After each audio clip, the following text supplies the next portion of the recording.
Hey everyone, it's episode 7 of the board, and today's topic is all about diversifying within property.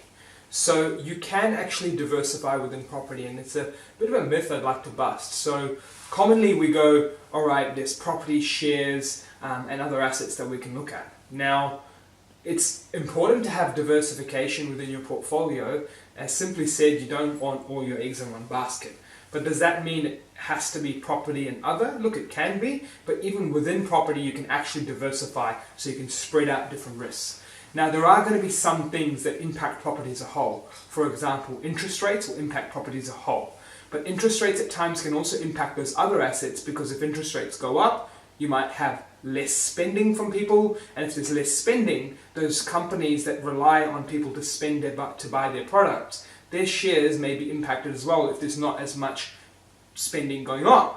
So interest rates can actually not only just impact property, but they impact so many different types of asset classes. Now, that's why we want to go into diversifying within property, because we can actually get that mix within it.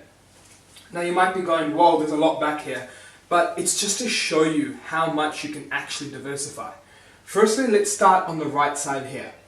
Residential. You can invest in residential assets where people are living in them, or commercial assets where businesses are living in them with people that manage it, right?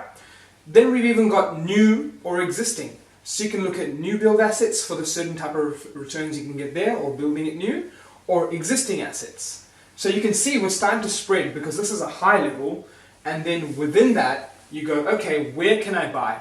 You can buy across New South Wales, Victoria, Queensland, Northern Territory, South Australia, Tasmania, WA.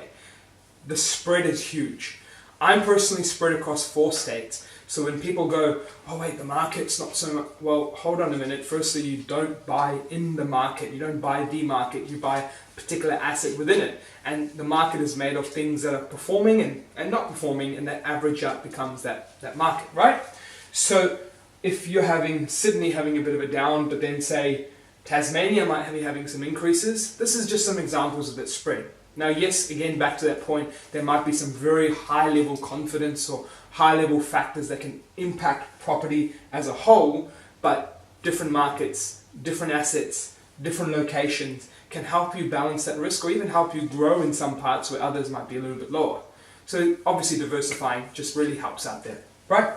Cool, then you go, alright, you've got residential, commercial, new, existing, got all these different states. What about the types of properties? Again, you can diversify within those.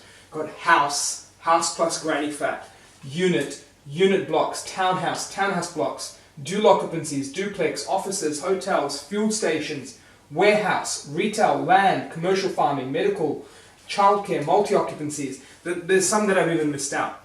What's that showing you is that there are so many different ways you can get in, but so many different ways you can diversify. And if for you that's not enough, hold on a minute, we've even got one big one here, overseas. Yes, you can invest around the world. We live in Australia, but others invest in our country. Why can't we invest in some of theirs?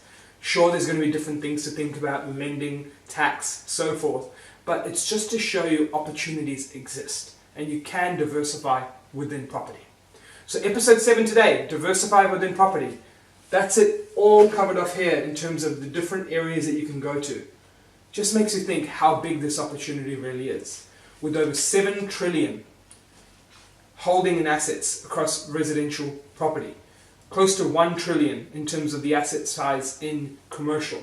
That's over $8 trillion of activity that goes on in the real estate space for Australian wealth. Real estate does underpin wealth in Australia, and it's absolutely massive. You can diversify completely.